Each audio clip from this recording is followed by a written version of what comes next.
everyone, my name is Anessa Jogsi Mandy. Hi everyone, I'm Carl Jason Peter Ban. Hello, I'm Angel Lorraine Matamio. Hi, I'm Ayan. Hi, I'm EJ. And we are from BS Computer Science. 1B. Hi, I'm Marian Nia Panibigan. Hi, I'm Steve Nathaniel Di Romualdo. Hi, I'm Lian Tan. Hey everyone, I'm Georgia, And I am Francis. and we are Guantaneo.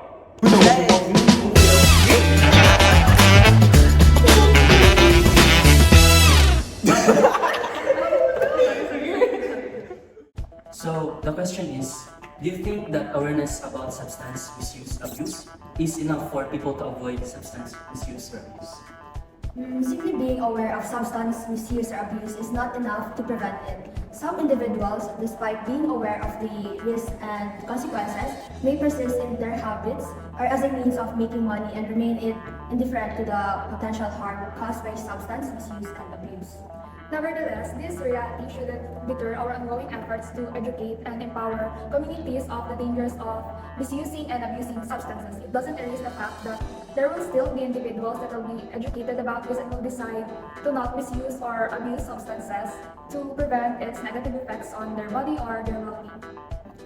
So the question that we had was, in what ways can education and awareness campaigns be utilized to enhance community participation in disaster risk reduction efforts as mandated by the DRRM Act? So, your thoughts, guys? Knowing that natural hazards are inevitable, these are also caused by human intervention such as mining, improper waste disposal. So definitely it is important to have proper education and adequate knowledge about these, so we'll be able to assess the risk that these pose as well as prevent and mitigate them. That's right. Honestly, in the education sector, I do believe that it is essential since number one, the target audience would be students, and given that the youth right now is our savior, if we can doubt, the savior of our next generation, it is essential for them to have proper knowledge for disaster risk reduction and other campaign awareness in order for them to pass it to the other generations also. Well, for me, the only thing that I can say is it gives us a sense of urgency and responsibility in responding to these hazards, whether it may be natural disasters or mining.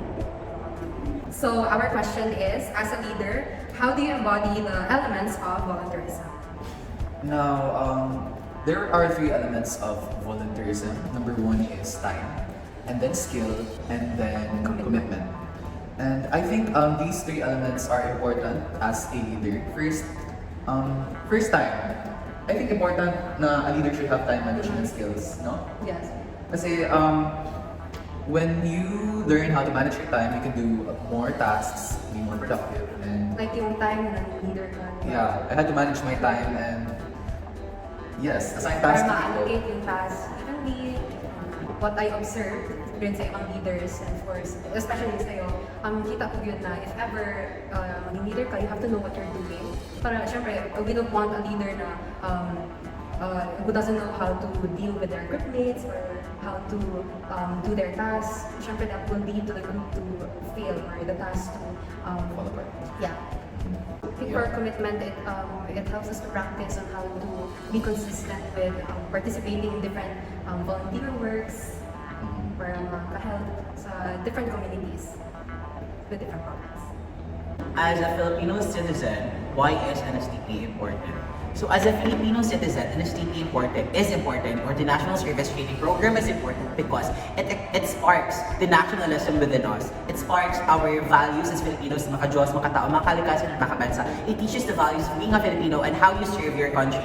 With this, we can be able to serve our country and the future of our country.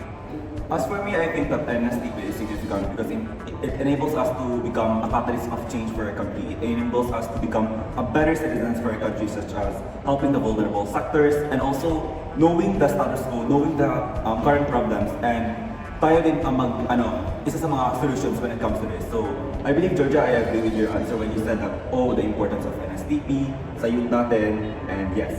I know, right? And as the famous quote from our national hero says, ang kabataan ang pag-asa ng bayan. Okay, thank you. So, once again, according to our national hero, Sir Rizal, ang kabataan ang pag-asa ng bayan.